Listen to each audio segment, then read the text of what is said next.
দর্শক, একটা খবরে আছে যে প্রধান উপদেষ্টা প্রেস সচিব শফিকুল আলম তিনি বলেছেন যে আওয়ামী লীগের যেসব নেতা পালিয়েছে তারা ৫ থেকে ৮ আগস্টের মধ্যে পালিয়েছে এবং সেই ৫ থেকে ৮ আগস্টের মধ্যে পালিয়েছে সেই সময়টা দেশে সরকার ছিল না। সরকার ছিল না বলেই সেই দায় দায়িত্ব সরকারের উপরে আসে না। আচ্ছা, কথাটা অনেকাংশে ঠিক যে হ্যাঁ সত্যি যারা ধরেন যে এভারেজ একটা হিসাবে বিবিসি বলছে ১ থেকে ১,৫০০ আওয়ামী লীগ নেতাকর্মী ইন্ডিয়াতে গিয়েছে, আর কিছু ইউরোপ আমেরিকাতে আছে। তবে গ্রস যদি এটা ৫,০০০ও ধরা হয়, এই ৫,০০০-এর ম্যাক্সিমাম ধরে নিলাম ৩ থেকে ৫ তারিখে গিয়েছে, কিন্তু তারপরে যারা গিয়েছে তাহলে এই দায়িত্ব কার? তিনি বলছেন তদন্ত করে ব্যবস্থা নেওয়া হবে, প্রধান উপদেষ্টার প্রেস সচিব। কিন্তু তদন্ত করে ব্যবস্থা নেওয়া হবে বললেও আদতে কি এটা সম্ভব? এই যে এখন এই নেতারা পালিয়ে গেছে, তাদের বাড়ি ঘরের ইট পাথরের উপরে বিচার করা হচ্ছে।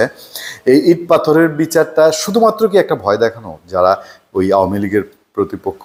কিন্তু অভিযোগগুলা কি দেখেন, অভিযোগগুলো হচ্ছে শামীম ওসমান পরিবারকে পালাতে সাহায্য করেছে বিএনপির লোকজন।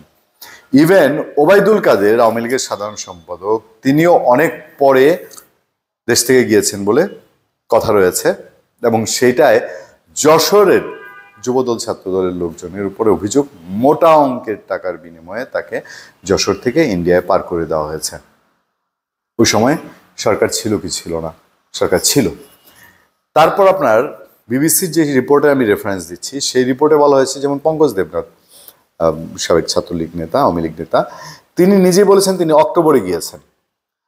তো এই যে মানে আমি বলবো যে এটা পারাপার বাণিজ্য, এবং বর্ডারে যারা পার হয়েছে ৫ তারিখ থেকে ৮ তারিখ, তখন বর্ডার বেল্টে যারা বিএনপির মেইনলি নেতাকর্মী ছিলেন তাদের সাথে বড় রকম একটা লেনদেনের খবর বিভিন্ন জায়গা থেকে আসে। তো এটা যদি হয়, এটার ক্রিয়া বা প্রতিক্রিয়া দেশে কি? ক্রিয়া বা প্রতিক্রিয়া একটা আছে। প্রক্রিয়া হলো যে ধরেন আওয়ামী লীগের বিচারের কথা বলা হচ্ছে, বিচারের কথা বলে একদিকে বিচার প্রক্রিয়া চলছে ট্রাইব্যুনালে, সরকারি উপদেষ্টারা, প্রধান উপদেষ্টা সহ বৈষম্যবিরোধী ছাত্র আন্দোলন বারবার বলছে বিচার আগে হতে হবে, বিচার আগে হতে হবে, বিচার হলে তারপর ইলেকশন। আচ্ছা, এটা কি ওয়ান টুর বিচার? বিচার বলতে কি আমি এখন ধরেন বসে কোর্টে একটা টেবিলে বসে আমি একটা কিছু লিখে আমি ডিক্লেয়ার করে দিলাম এই বিচার হয়েছে, নাকি বিচার কার্যকর হলে পরে সেটা বিচার? তো সেইটা আদতে বাংলাদেশের বাস্তবতায় কতটা সম্ভব বা কতটা এখন ধরেন আপনি যদি শুধু শেখ হাসিনার কথাই বলেন, এই সরকার যদি চায় তাহলে শেখ হাসিনা কি চাইলেই সে একটা কিছু সাজা ডিক্লেয়ার করে দিল আর সেটা বাস্তবায়ন করতে পারবে? এটা সম্ভব? কেন মাঝে এই আলোচনাটি তুললাম, কারণ হচ্ছে যে বিচার ঘোষণা করা আর বাস্তবায়ন করার পার্থক্য আছে। তো যারা পালিয়ে গেছে সেখানেও যদি এই সরকারের সময়ে পালিয়ে যাওয়ার পরিবেশের কথা বলা হয়, তাহলে সেগুলো সত্যিকার অর্থে কতটা খুঁজে বের করা হবে? আমি ছোট্ট নিউজটা দিয়ে শেষ করতে চাই। বিএনপির নেতারা ওসমান পরিবারকে পালাতে সহযোগিতা করেছেন, পালাতে সহযোগিতা করে এখন তাদের ওই বাড়িঘর, আদি বাড়িঘর, ৫২ সালের স্মৃতিবিজড়িত ভাষা আন্দোলনের স্মৃতিবিজড়িত বাড়িঘর ভেঙে দেওয়া হয়েছে।